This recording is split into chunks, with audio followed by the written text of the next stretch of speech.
Bueno, pues muy buenos días a todos. En primer lugar, quiero daros las gracias a todos vosotros por vuestra compañía y en particular pues a Carmen por su amable invitación y a todas las entidades organizadoras de este evento.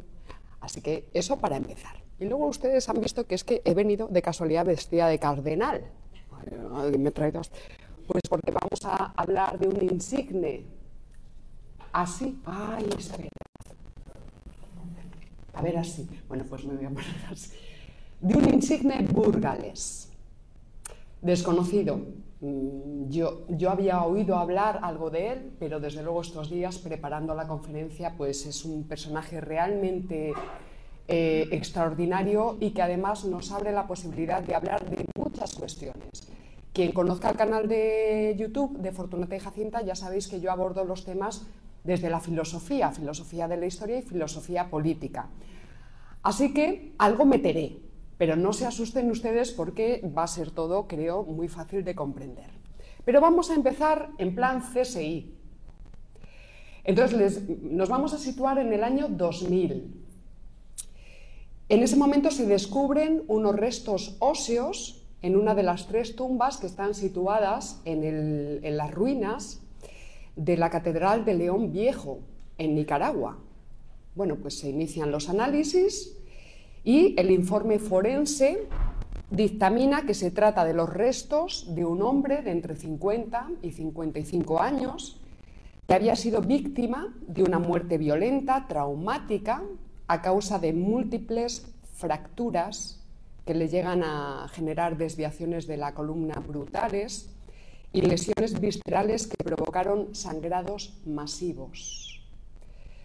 Después de unos meses de investigación se identifican los restos óseos y se confirma que pertenecen a don Antonio de Valdivieso, nuestro insigne burgalés, asesinado en el año 1550 a causa de los múltiples recelos que había levantado entre ciertos potentados de aquella zona. Estamos en territorios de Nicaragua, de la actual Nicaragua.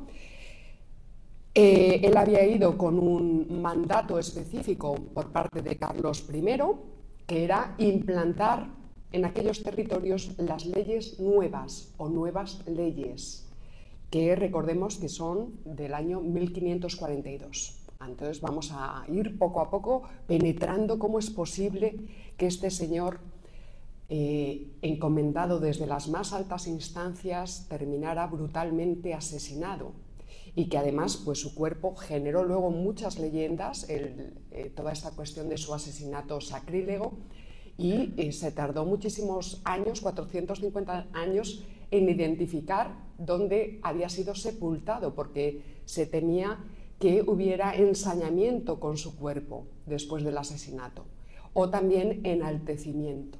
Entonces, bueno, pues tenemos ante nosotros pues, un caso muy interesante que, como os digo, nos va a abrir la posibilidad de abordar distintos temas.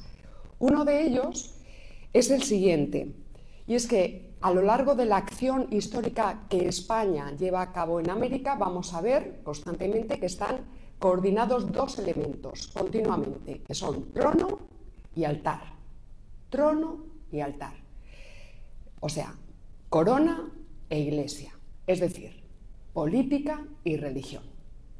¿De acuerdo? Cada uno con sus instituciones y estos 2 componentes que funcionan de manera conjugada, o sea, coordinada, lo que vamos a ir viendo, bueno, no lo voy a tratar específicamente en esta ponencia. Desde la Reconquista vamos a ir viendo que funcionan de manera coordinada, conjugada, pero que a veces pues no dan relaciones especialmente armoniosas, sino que se establece entre estos 2 poderes, poderes religiosos y poderes políticos, se establece una dialéctica, es decir, una lucha. Entonces me interesa mucho fijar esta idea porque en contra de lo que se suele pensar en el caso de España, de su acción histórica desde la Reconquista, el trono a veces tuvo que poner freno al altar. ¿Por qué? Pues porque los fines de la política son diferentes a los fines de la religión. Y les voy a poner un ejemplo para que entiendan ustedes a lo que me estoy refiriendo. Por ejemplo, tenemos a la Iglesia de Roma, que tiene un empeño especial en implantar el latín en América para llevar a cabo la evangelización. Pero resulta que el rey católico, don Fernando, se opone a este interés de la Iglesia. Es decir, desde el punto de vista de la Iglesia, lo importante es que hubiera cristianos. Pero desde el punto de vista del trono, de la corona, de la política, lo que interesaba es que los nativos hablaran español. ¿Para qué? Para que fueran españoles. Entonces voy a intentar explicarlo, porque católicos había en muchas partes. Ya estamos en los periodos de la mal llamada Reforma Protestante, pero católicos había todavía por muchos lugares, ¿verdad? Por ejemplo, Portugal era un reino católico. Sin embargo, el modelo de imperio que activó Portugal no fue el modelo de imperio que activó España. Son modelos diametralmente opuestos. No tengo tiempo y no me puedo entretener, pero basta decir que España activa un modelo de imperio que nosotros llamamos generador, pero para que ustedes me entiendan, es un imperio civilizador. Portugal, aun siendo católico, no lleva a cabo ese tipo de política. Entonces, lo que le interesaba a la corona española era configurar súbditos católicos, pero súbditos de la corona española, de configurar individuos que estuvieran católicos, pero que estuvieran protegidos por las leyes y los estatutos jurídicos de la corona española. Entonces, eso me parece interesante. Pero las dialécticas no acababan allí, porque en muchas ocasiones trono y altar, esto fue lo que más abundó, trabajaban de manera perfectamente coordinada en muchos aspectos.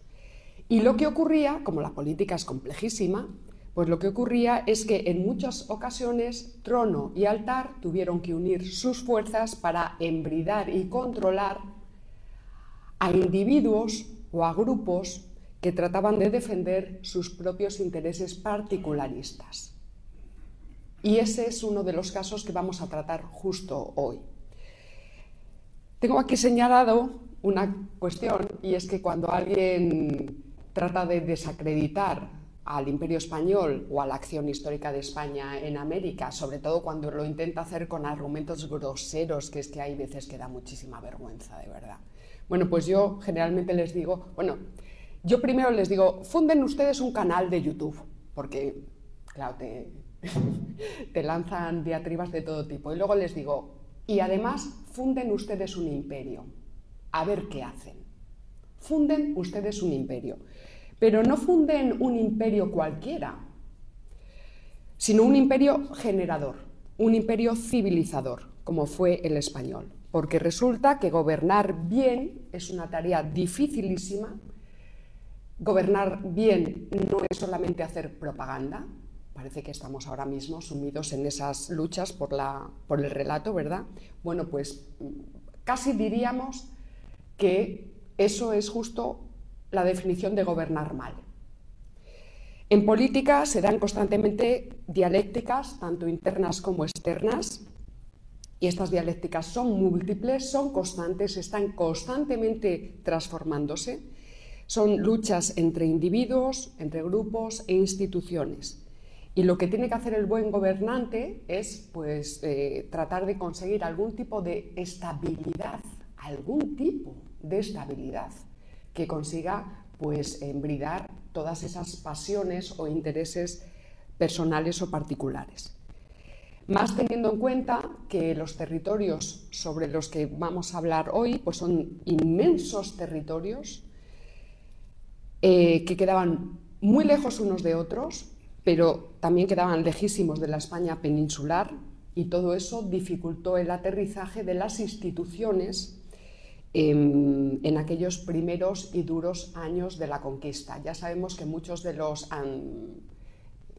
que bueno, pues predican la ideología antiespañola, centran casi todas sus críticas justo en esos periodos, en esas décadas que fueron muy pocas décadas, si lo comparamos con la extensión temporal de lo que fue la monarquía hispánica, se centran justo en esa época que es la época de conquista y descubrimiento, que es la época más difícil, precisamente porque es donde se están haciendo un esfuerzo extraordinario para que aterricen las instituciones. Eso no se hace de la noche a la mañana. Y hoy vamos a ver uno de esos casos. Luego al final les voy a meter algo también, que es una cuestión importantísima, les va a sonar un poquito raro, pero tenemos que hablar de una distinción escolástica, que es la distinción entre finis operantis y finis operis. No se asusten ustedes, los palabras dan mucho miedo, pero realmente están remitiendo a ideas muy fáciles de entender y que necesitamos aplicar en este caso para comprender lo que está ocurriendo de momento. Pues bien, entonces lo que tenemos es que, como digo, en muchos casos corona y altar se alían, están perfectamente coordinados para enfrentarse a individuos y a grupos que, como ya hemos dicho, están buscando sus propios intereses particularistas. Entonces, para ello vamos a analizar, aunque va a ser de una manera telegráfica, discúlpenme ustedes, la figura de un ilustre hijo de estas tierras burgalesas, don Antonio de Valdivieso, tercer obispo de Nicaragua y de Costa Rica, asesinado brutalmente por Hernando de Contreras. Quédense con este nombre, Hernando de Contreras. Como hemos dicho, los restos de Fray Antonio, era fraile de la Orden de los Predicadores, también conocida como Orden de los Dominicos. Pues surgían a la luz 450 años después de su sacrílego asesinato, que ocurrió el 26 de febrero del año 1550, en la ciudad de León Viejo, a manos de este señor, Hernando de Contreras. ¿Quién era este señor? Pues era el hijo de Rodrigo de Contreras. Rodrigo de Contreras había sido gobernador de Nicaragua desde el año 1536 hasta el año 1544. Y había acumulado un poder extraordinario. Luego vamos a relatar un poco más esta cuestión. Ayudaron a cometer el crimen el fraile lego y apóstata Pedro de Castañeda y el aventurero Juan Bermejo. Y contaban quienes presenciaron el brutal ataque, que fue tan violento que el cuchillo se despuntó. O sea, el informe forense, la verdad es que yo lo he resumido, el informe forense es muy puntilloso, o sea, va relatando fractura en tal hueso, no sé qué, vértebra, no sé cuál, o sea, en fin, es realmente para poner los pelos de punta. Recordemos que había ido con un encargo específico por parte de Carlos I de establecer las leyes nuevas que se habían firmado en el año 1542. Unas leyes que ayer, discúlpenme porque yo llegué tardísimo, no pude estar aquí, no sé si ya han tratado el tema de las leyes nuevas, entonces lo voy a resumir básicamente. Entre otras cosas, pues establecen que por ninguna causa se puede esclavizar a las poblaciones nativas. Ni por causa de guerra, ni por causa de rebeldía, ni por causa de rescate, ni por ninguna otra razón. Además, estas leyes nuevas extinguían el sistema de las encomiendas y este fue básicamente el problema al que se tuvo que enfrentar don Antonio de Valdivieso.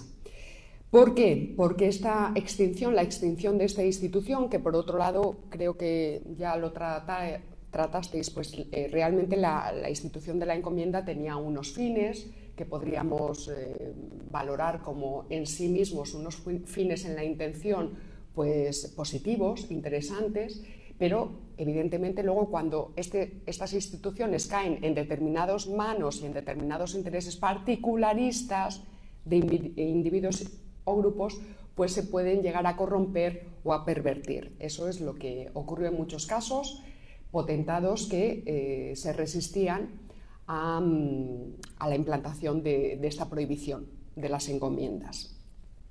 ¿Por qué? Pues porque mucha gente, evidentemente, como es natural, pues llegaba a América buscando rédito económico también. Entonces, bueno, pues Corrompiendo esta institución de las encomiendas, muchos se estaban haciendo inmensamente ricos y se estaban lucrando y aprovechando de las poblaciones nativas. O sea que lo que tenemos es un imperio civilizador en vías de construcción. Estamos en las primeras décadas, las más crudas, las más difíciles, lo que está generando constantemente pues, situaciones extremadamente complejas. Y lo que tenemos que ver en el análisis de toda la historia de la monarquía hispánica es cómo consigue encauzar todas estas problemáticas. ¿Cómo lo consigue hacer? Porque lo que vamos a tener al final es la Pax Hispánica, que dura 300 años, mientras que aquí en Europa pues estamos, bueno, los países del norte, están enredados en guerras de religión, por ejemplo, brutales, absolutamente brutales. Pero bueno, por retomar, vamos a comentar que la diócesis de Nicaragua fue creada en el año 1527 por Real Cédula y que fue confirmada por bula pontificia en el año 1531. El primer obispo que ejerció el cargo, aunque no llegó a ser consagrado como tal, fue Fray Diego Álvarez de Osorio, primer protector y defensor de los indios. Sus restos también fueron localizados en esta zona que les he comentado al principio, en las ruinas de la Catedral de León Viejo, en Nicaragua. Y también se encontraron allí los restos de su sucesor, que solo ejerció su ministerio durante 40 días. Se trataba de Fray Francisco de Mendavia y era de la Orden de los Jerónimos.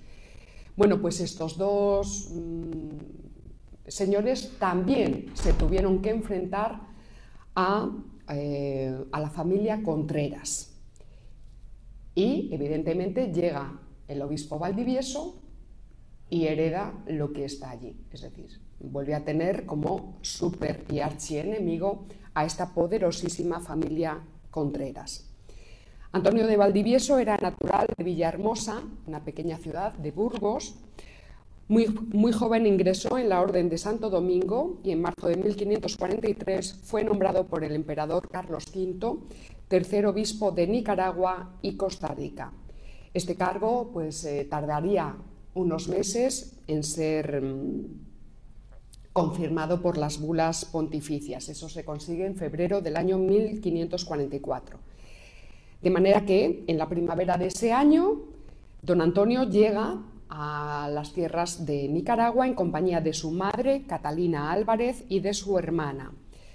Y, bueno, una cosa que es común por aquella época, y es que inmediatamente don Antonio se pone a escribir cartas para mantener informada a la corona de lo que él está viendo allí. Su primera carta es del 1 de junio de ese mismo año. Vamos a ver que es un personaje absolutamente comprometido con su encargo, con su misión.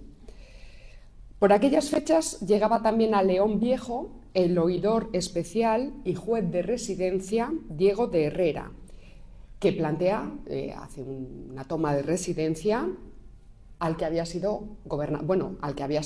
era gobernador, don Rodrigo de Contreras, y le retira el cargo de gobernador. O sea, estamos en una situación realmente muy compleja, muy complicada. A ver, bien, recordando, Carlos I le encarga la misión de implantar las leyes nuevas.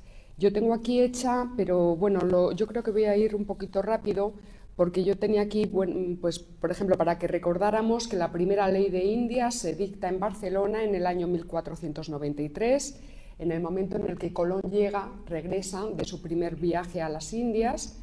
En esos primeros momentos del descubrimiento, las obligaciones para los exploradores eran únicamente dos, que eran la propagación de la fe católica y el quinto real, es decir, la compensación a la corona con una parte de las ganancias, un impuesto. Como dice Julio Elche, pues ojalá tuviéramos ahora unos impuestos semejantes al quinto real, en fin.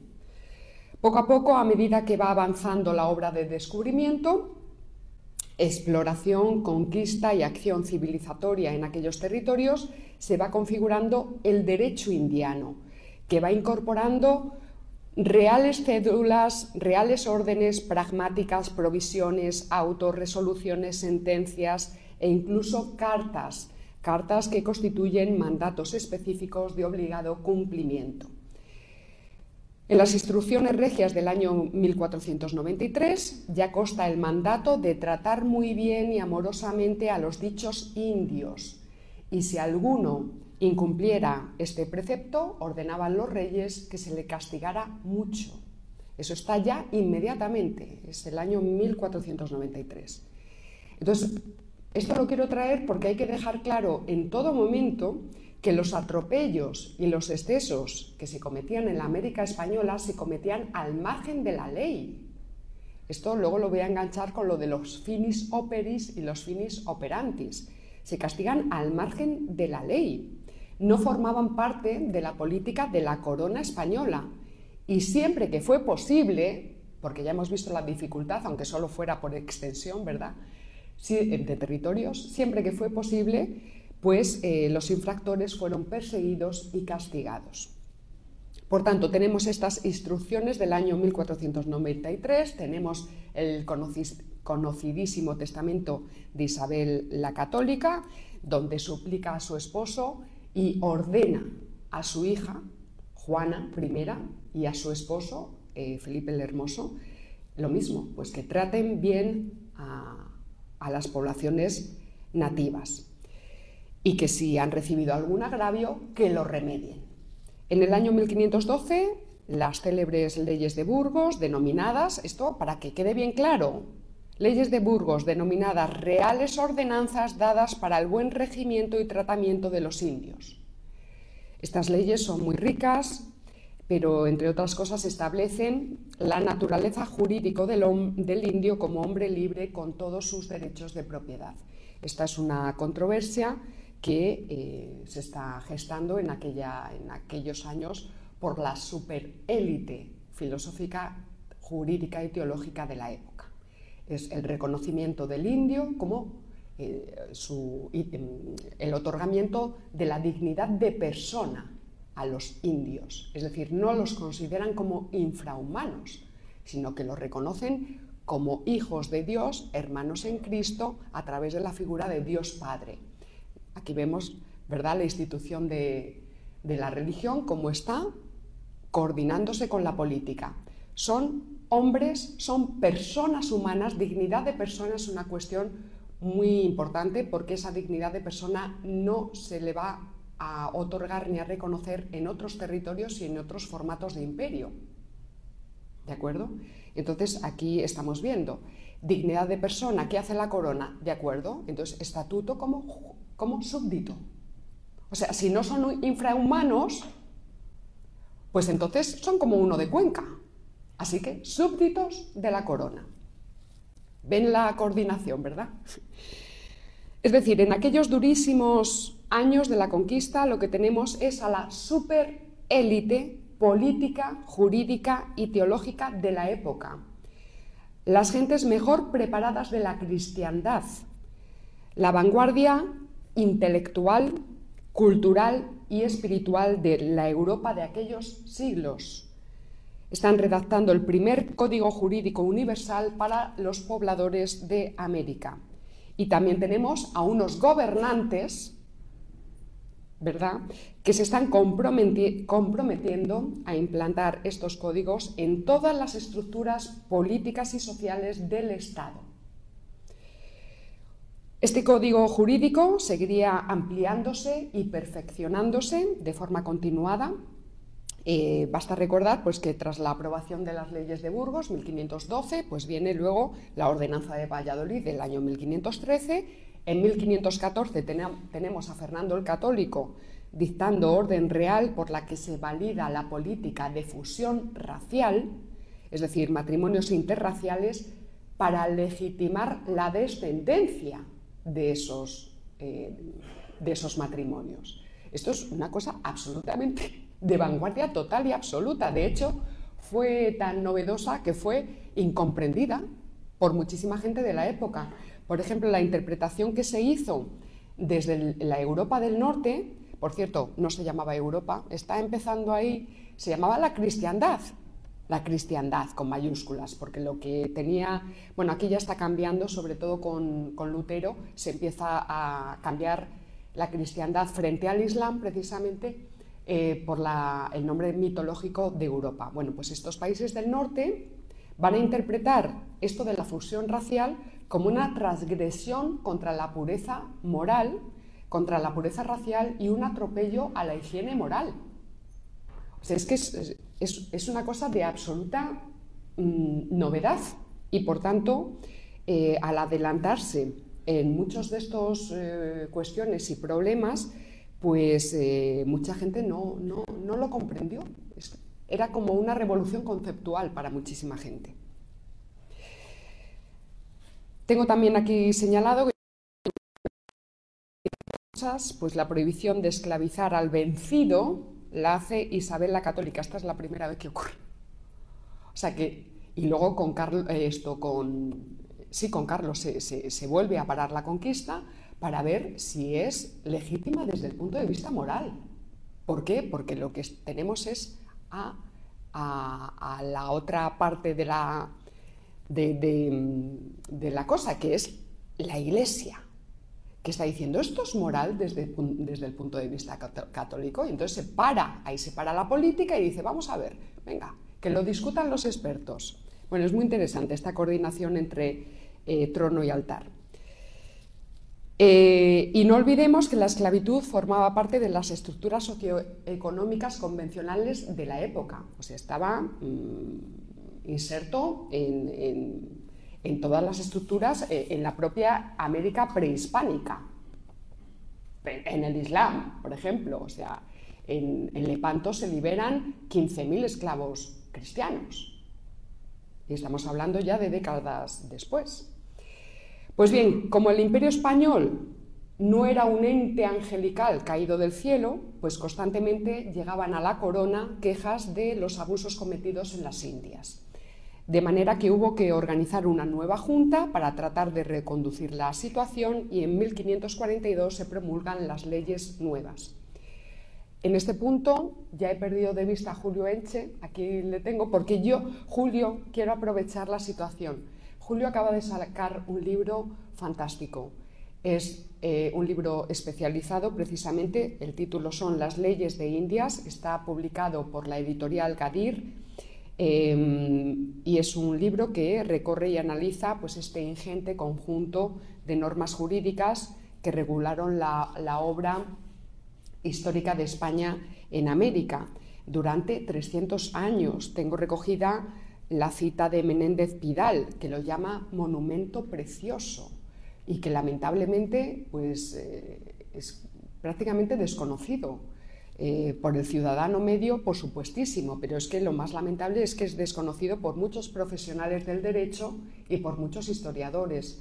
Bueno, pues Julio ha buceado, nos ha regalado un libro muy fácil de leer. Él es abogado, sabe perfectamente de lo que habla y le ha dedicado mucho tiempo a bucear en los legajos, en los archivos, y nos extrae pues, las cuestiones más fundamentales que todo español y todo hispanoamericano debía conocer. Les invito, es un libro, de verdad que no es un libro para especialistas, es muy rico de leer, muy bonito de leer. Así que recuerden ustedes, Las leyes de Indias, editorial Gadir, Julio Elche. Muy bien. Así que retomamos, yo es que me enredo un poco. 1542, leyes nuevas. Carlos I le encarga a Antonio de Valdivieso que ya como obispo de Nicaragua y de Costa Rica, pues vaya allí para supervisar la implantación de estas nuevas leyes en aquellos territorios. Eso era muy difícil porque estas instrucciones regias en favor de los indios pues suponían cortar muchas de las prácticas y muchos de los privilegios de los que se habían venido beneficiando algunos de los potentados afincados en aquellos territorios. Y, por favor, algunos, o sea, otros estaban perfectamente coordinados y respetaban las leyes, pero evidentemente pues siempre había alguno que salía un poquito rana. Bueno, pues aquí tenemos a la familia Contreras. El emperador Carlos V consideró que el obispo Valdivieso era la persona adecuada para llevar a cabo tan peliaguda tarea. Y entonces Carlos I escribe al Santo Padre, al Papa, y describe a Valdivieso como persona benemérita y cual conviene para la salvación de las ánimas de los naturales de aquella tierra. Es una carta del 1 de marzo del año 1543. Además, tenemos que tener en cuenta que este Antonio de Valdivieso no era un cura de pueblo, ¿de acuerdo? Era una persona extraordinariamente bien instruida. Todos sus documentos, las cartas que constantemente va remitiendo a la corona para comentar la situación, todos están fundados en derecho, todos, absolutamente. Repito que estamos ante la superélite de la época, no solo en España, sino en toda la... vamos a ver, cuando decimos cristiandad en aquella época estamos hablando de... en el mundo, te quiero decir. España se está configurando como primera potencia europea y por ende como potencia hegemónica en el mundo. Bien. Así que tenemos a Antonio de Valdivieso, obispo en Nicaragua, cumpliendo las instrucciones de Carlos V y no le dejan más que 6 años, porque a los 6 años se lo cargan, de la forma violentísima que hemos comentado. Don Antonio va impulsado por 2 cuestiones. En primer lugar, la lealtad a la corona y, por otro lado, su firme voluntad de obtener frutos espirituales de la conquista, esto es, de llevar a buen puerto la tarea de la evangelización. Como los españoles de aquella época no eran ángeles caídos del cielo, pues vamos a encontrar constantemente que tenemos a personas, funcionarios de la corona, es decir, de la política, que salen rana, algunos, y también a funcionarios y ministros de la Iglesia que también salen ranas. Entonces, también, ¿por qué inicia la reforma de la Iglesia el cardenal Cisneros? Pues porque la Iglesia pasaba una época un poquito delicada. Entonces, por eso nosotros decimos constantemente la mal llamada reforma protestante, porque la reforma de la Iglesia, que venía siendo denunciada ya muchas corrupciones que se estaban generando dentro de las instituciones eclesiásticas, venían siendo ya denunciadas desde hace mucho tiempo. Y el primer Estado que acomete de forma absolutamente eficaz la reforma de la Iglesia fueron los Reyes Católicos. Entonces, quédense con esto, cuando oigamos hablar de la reforma protestante, bueno, pues pónganle ustedes siempre eso de la mal llamada reforma protestante. La primera reforma eficaz de la Iglesia la llevan a cabo los Reyes Católicos a través de la figura del cardenal Cisneros. Bueno, entonces aquí lo que tenemos es a un señor que sí que es fiel y sí que asume que tiene una misión de lealtad a la corona y de asumir su misión como su cargo, ministro de la Iglesia. Para ello tiene que hacer frente a los desmanes de la familia Contreras, que en ese momento es dueña prácticamente de casi la mitad de Nicaragua. Y también se tiene que enfrentar a otros encomenderos que se resistían a cumplir estas nuevas leyes porque perdían privilegios, evidentemente.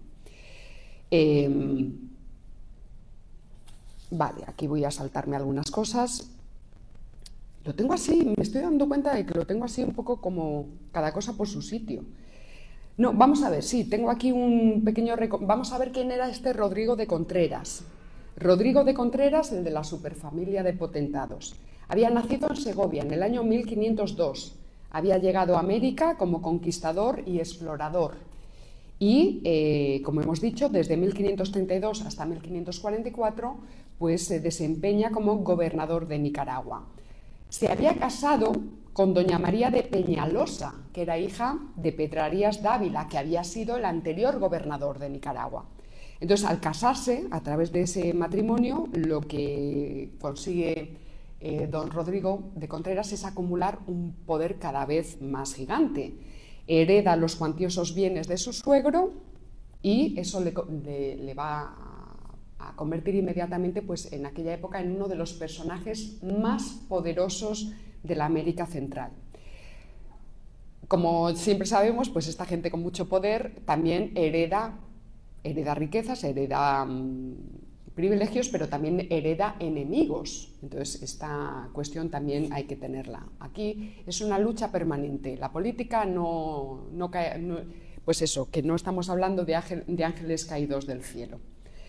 Contreras defendió en todo momento sus propios intereses y los de la élite encomendera, despreocupándose de las necesidades de los indios. Y se lucró fraudulentamente. ¿Y qué hace? Pues traspasa su encomienda a su mujer y a sus hijos. ¿Por qué? Porque las leyes nuevas dicen que ni gobernador ni ministros del rey pueden tener indios. Así que él dice, bueno, pues se lo paso a mi mujer y a mis hijos y así, pues ya está. Rodrigo de Contreras llegó a tener problemas incluso con la Inquisición, que le Como hemos dicho antes, llega, junto con Valdivieso, llega el licenciado Herrera, que es el juez de residencia, es el encargado de tomar residencia a Rodrigo de Contreras, que resulta acusado de numerosos cargos. Se le arrebató la encomienda, o sea, se le arrebata a su mujer y a sus hijos, incorporando a los indios a la corona real, bajo la protección directa de la corona. Y aunque el segoviano, o sea, Contreras, acude personalmente a España para defenderse de los cargos ante el Consejo de Indias, ni más ni menos, pues este alto tribunal finalmente ratifica la mayor parte de los cargos. Es decir, estamos ante un señor corrupto de verdad. Pero, como siempre digo, ojalá en nuestros días pues tuviéramos los juicios de residencia, ¿verdad? En aquella época, como un superaparato anticorrupción, pues funcionaba bastante bien. Ahora, pues ojalá. Nada, no hay manera. De manera que, bueno, aquí les dejo esta pequeña semblanza del personaje, jefe de la familia Contreras, a la familia a la que se tiene que enfrentar el obispo Valdivieso. Como hemos dicho, los dos predecesores, o sea, Valdivieso es el tercer obispo, los dos anteriores también se tuvieron que enfrentar a esta familia Contreras. De hecho, Álvarez de Osorio, que fue el primero de ellos, pues murió totalmente en la pobreza en un hospital de la ciudad de León Viejo. Es decir, las presiones debían ser brutales absolutamente.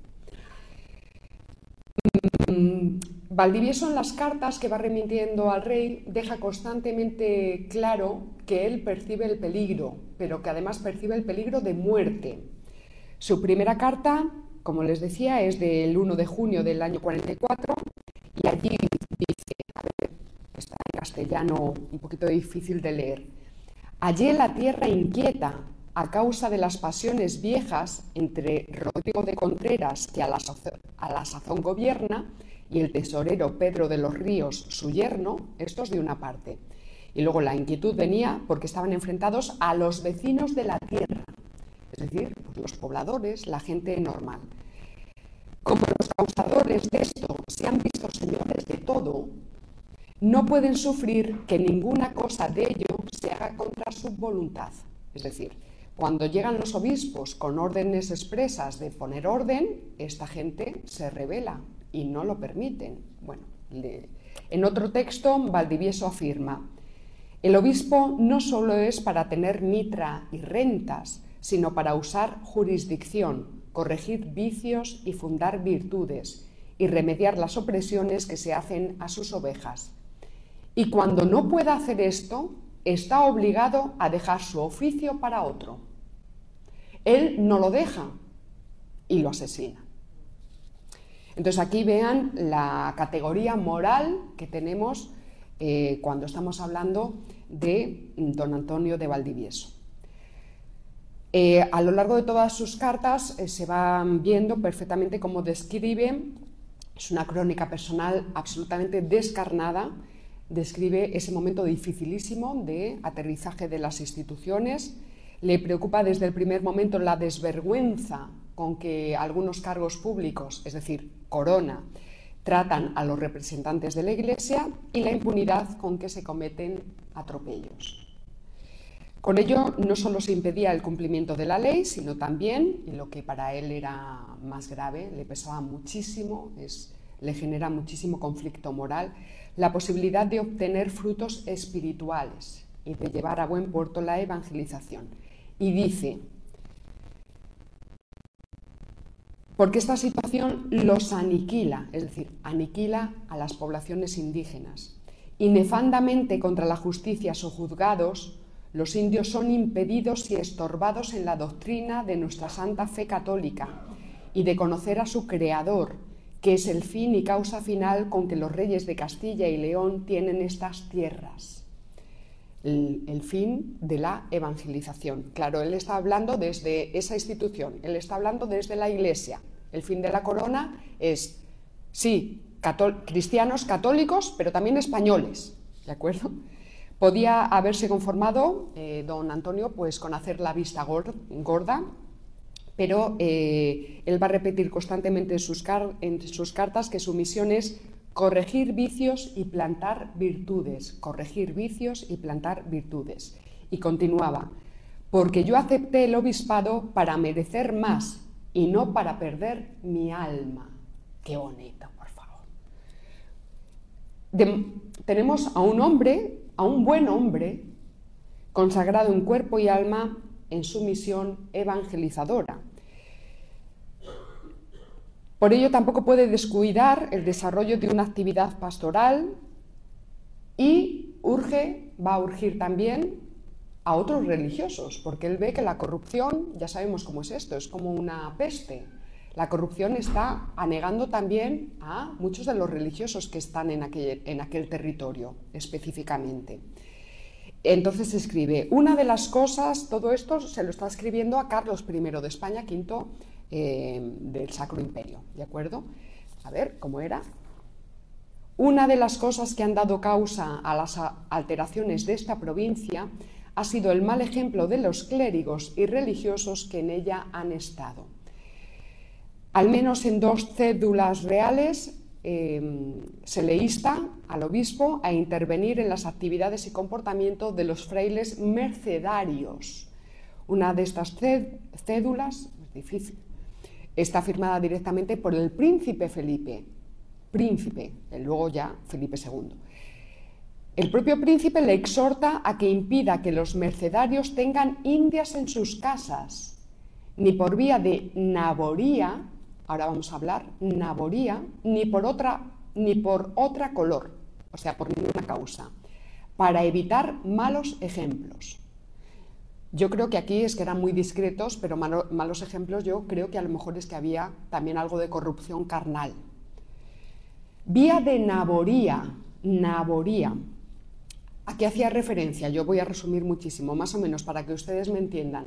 Hace referencia a la tenencia de indios, hombres y mujeres, para, a modo de criados para el servicio personal. Y volvemos un poco a lo mismo que comentábamos antes en relación a las encomiendas. Las naborías, esta institución, en principio la finalidad era buena, o sea, la intención era buena. Tenían como finalidad fomentar la educación del indio y su integración en los nuevos modos de vida cristianos. Claro, es todo lo contrario de lo que vemos ahora en ciertas regiones de Europa, que es la construcción de guetos musulmanes, están encerrados en sí. Entonces, para evitar esa guetización o guetificación, pues lo que se piensa es en esto, es por ejemplo en las naborías, en esta especie de adscripción jurídica. Tú llévatelos a tu casa, llévatelos, que se acostumbren a los modos y usos españoles, y además el señor que los tiene en su casa les educa también y les instruye en la fe católica. Esa era la finalidad, pero claro, estas naborías puestas en determinadas manos corruptas, pues se corrompen también. Así que esto es luego ya Felipe II diciendo, pues nada, fuera también las naborías. De hecho, algunos potentados presionaron a la corona para que estas naborías se convirtieran en perpetuas, equiparándolas a la esclavitud. Bueno, pues lo que hace la corona ante todas estas peticiones constantes de determinados potentados para, venga, naboría en el formato bueno, pues de esta institución de la esclavitud, pues que por cierto, esto de la esclavitud, pues es que también hay que entenderlo en sus justos dinteles, ¿cómo se llama esto? Esta tradición, pues, por ejemplo, Aristóteles la justificaba de una forma que hay que situarla en su contexto, es lo que quiero decir. Bueno, pues la corona constantemente rechaza estas peticiones y se acabó. O sea, jamás consiente en la esclavitud de las poblaciones indígenas. Para poder llevar a cabo su encargo, Valdivieso va proponiendo una serie de medidas tajantes, es decir, no estamos solamente ante un teórico, sino que él observa la situación y ofrece soluciones y se las escribe al rey. Entonces, una de ellas es, por ejemplo, está exhortando constantemente a Carlos I para que lleve a cabo un nuevo reparto de la tierra, que disminuya el desmesurado poder de la familia Contreras. Pues lo típico, rómpele el poder, rómpele las tierras. Si el poder está sentado de forma tan enraizada gracias a una acumulación de tierras terrible, bueno, pues vuelve a hacer repartición de tierras, arrebátale poder a esta familia. Y le dice, parésteme que debería vuestra majestad mandar repartir toda esta tierra, porque Rodrigo de Contreras no ha hecho repartimiento en ella mirando lo que cumple, sino por favor u odio. La total causa es ser Rodrigo de Contreras desasosegado y haber gobernado mal. Y Pedro de los Ríos, su yerno revoltoso, también, tanto que entiendo, estando ellos en la tierra, ningún hombre procurará que Dios nuestro Señor y vuestra majestad sean servidos. Fíjense, o sea, el diagnóstico es radical. O sea, esta gente hay que sacarla de aquí. En carta del 15 de julio del año 1545, Valdivieso se queja de la conducta de también los oficiales encargados de proteger a los indígenas y de hacer cumplir las leyes. Y dice, si los alguaciles cumplieran con su obligación, se remediaría el mal de la tierra. Volvemos a ver lo mismo. Lo que él está describiendo es que la corrupción ha anegado ya grandes partes de las estructuras públicas, de las estructuras políticas y religiosas. La corrupción se ha extendido como una lepra. Entonces hay que solucionarlo de raíz, hay que solucionarlo. Ya saben ustedes que en este momento hay una especie de lucha entre qué tipo de concepción se tiene acerca de los indios. Bueno, pues la que mantiene Valdivieso es la idea próxima a la de Bartolomé de las Casas, los considera como seres naturalmente próximos a la religión, pero azotados por la miseria y por el miedo, y considera que la situación de estas poblaciones no cambiará a menos que las autoridades civiles se comporten rectamente. O sea, primero rectitud en las estructuras públicas y luego se podrá conducir a estos indios que son próximos y proclives a la religión. Valdivieso duplica sus cartas. Esto no es una práctica rara, quiero decir, en aquella época a causa de los naufragios se pierde mucho correo, entonces pues Valdivieso también va a duplicar sus cartas, es decir, hace copias y manda varias copias por distintas vías, pero él también lo hace porque él sabe que sus cartas están siendo interceptadas y que además están siendo interceptadas tanto allí, en territorios americanos, como aquí, cuando llegan a la península. Entonces, lo que se puede observar en sus cartas es que en cada una de ellas la hace acompañar por un índice de lo que ha tratado las cartas anteriores. O sea, su voluntad es que el rey esté constantemente enterado de lo que él está denunciando. Entonces, si no ha llegado tal carta, el rey se va a enterar porque en el índice va a ver, uy, esto a mí no me ha llegado la carta. Entonces, bueno, pues que estamos ante un señor muy listo, bien listo.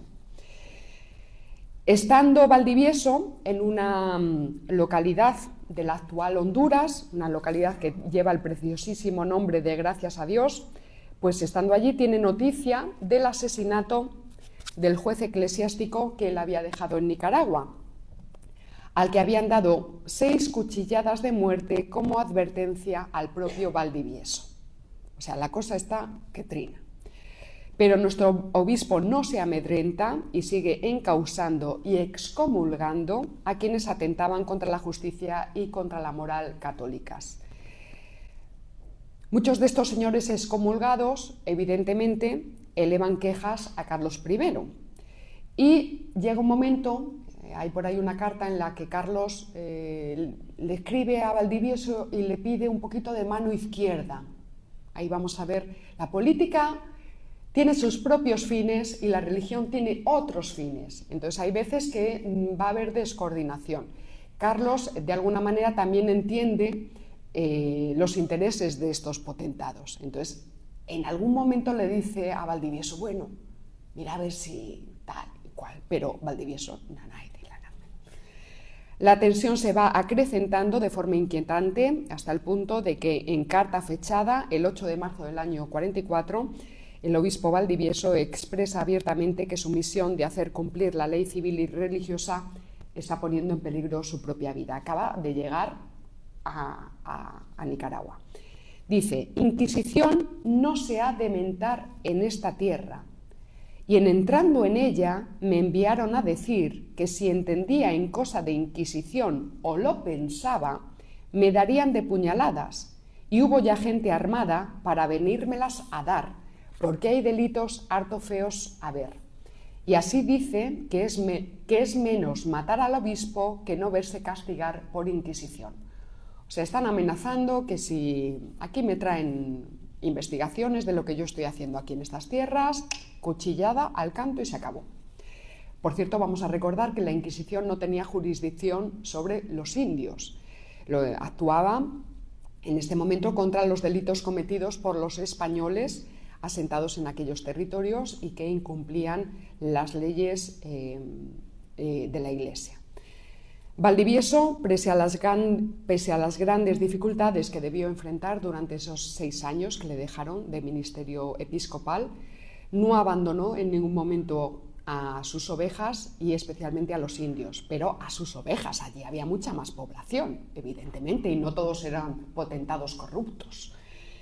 Sus cartas al rey fueron afilando los puñales, se va acrecentando la tensión y el 26 de febrero de 1550 muere en brazos de su madre, desangrado por las múltiples heridas. Le han roto la columna de manera que no se puede levantar del suelo y le da tiempo a rezar 2 credos, hay varios testigos por allí, y a encomendar su alma a Dios. Unos días más tarde, el 8 de marzo, la madre de Antonio de Valdivieso, doña Catalina Álvarez, escribe al rey lamentando la muerte de su hijo y pidiendo una vez más justicia. A partir de ese momento va a firmar sus cartas al rey como la madre del mártir obispo de Nicaragua. Antonio de Valdivieso es enterrado rápidamente, sin muchas solemnidades. Como hemos visto, pues el lugar permaneció desconocido hasta el año 2000. Como también comentamos, pues quizá para evitar ensañamiento por parte de los enemigos o quizá excesivos enaltecimientos por parte de sus defensores. Su muerte tuvo un fuerte impacto en la época, hasta el punto de llegar a generar leyendas. Así, por ejemplo, Vázquez de Espinosa dice: la ciudad, desde que se fundó, había ido en aumento y opulencia, pero desde el gran sacrilegio que cometió el Contreras matando a su prelado, la ciudad comenzó a sentir el castigo del cielo con grandes plagas y desastradas muertes. Las mujeres no parían a luz sus hijos y los que nacían no se lograban. El volcán vecino dio grandes truenos y bramidos, teniendo el Santísimo Sacramento sacado en medio de la plaza,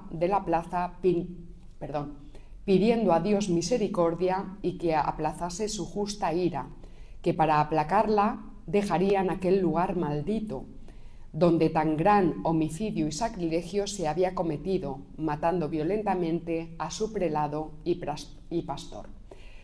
Luego ya sabemos, pues también la imaginación popular generó sus propias leyendas. Una de ellas, una de esas variantes, es que el obispo había muerto decapitado, y desde entonces se mantiene la leyenda de que los sábados de gloria se aparece el cuerpo del obispo decapitado en la Catedral de León Viejo. Esta leyenda todavía se mantiene a día de hoy. En el 450 aniversario del asesinato de Valdivieso, la familia dominica de Nicaragua pide a la Santa Sede que se inicie el proceso de beatificación de Monseñor Antonio de Valdivieso.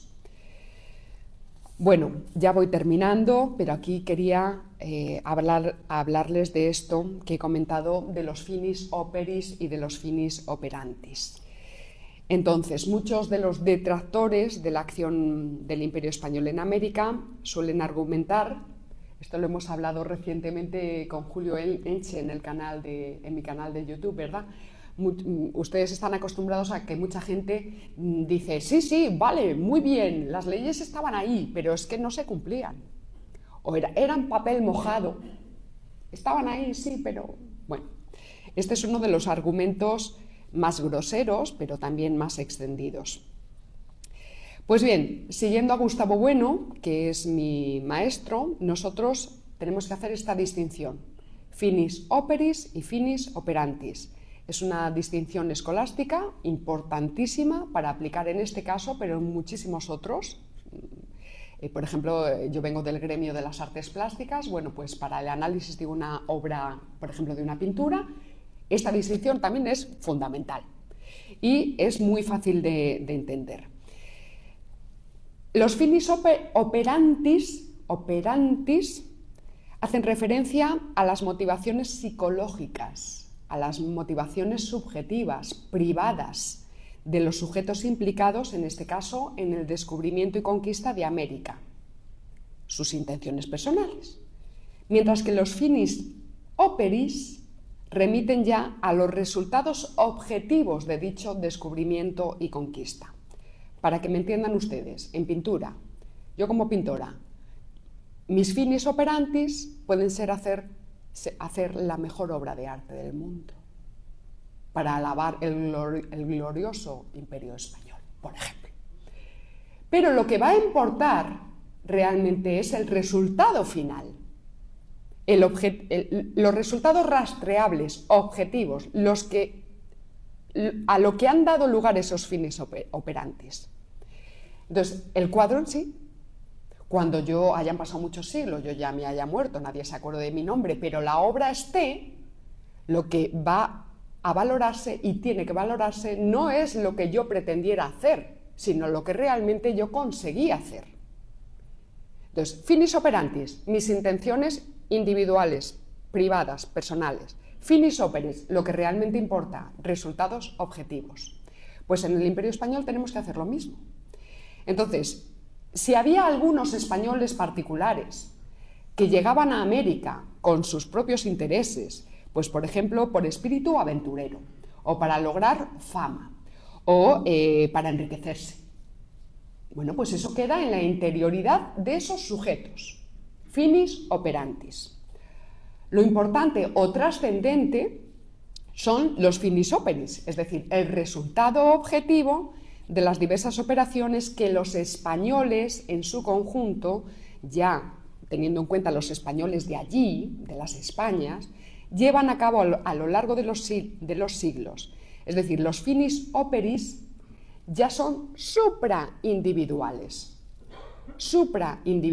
y además se van configurando históricamente a lo largo de los siglos, están por encima de la vida particular de un señor, ¿de acuerdo? Entonces ya estamos hablando a una escala histórica. Finis operis hace referencia a la acción histórica de España, que España lleva a América. ¿Y cuáles son esos finis operis? Pues es la construcción de un nuevo mundo y la exportación de la civilización católica e hispánica a dicho mundo. Vuelvo a insistir, católica e hispánica, porque Portugal también era un reino católico, pero no llevó a cabo el mismo modelo de imperio. Así que católico e hispánico. Esto es la incorporación de dichos territorios y de sus sociedades al ámbito de la filosofía griega, al ámbito del derecho romano y al ámbito de la Iglesia católica, que recordemos en ese momento es la élite, la superélite teológica, es decir, filosófica de la época. Es que hay que ir desbrozando todos los estereotipos que hay por ahí. La filosofía moderna no empieza con Kant, empieza aquí. Y precisamente porque se oculta ese origen, pues estamos como estamos, entre otras cosas, en las universidades y en las facultades de filosofía. El error que comete muchísima gente es reducir el Imperio español únicamente a los finis operantis de algunos individuos, porque enseguida te salen. ¡No!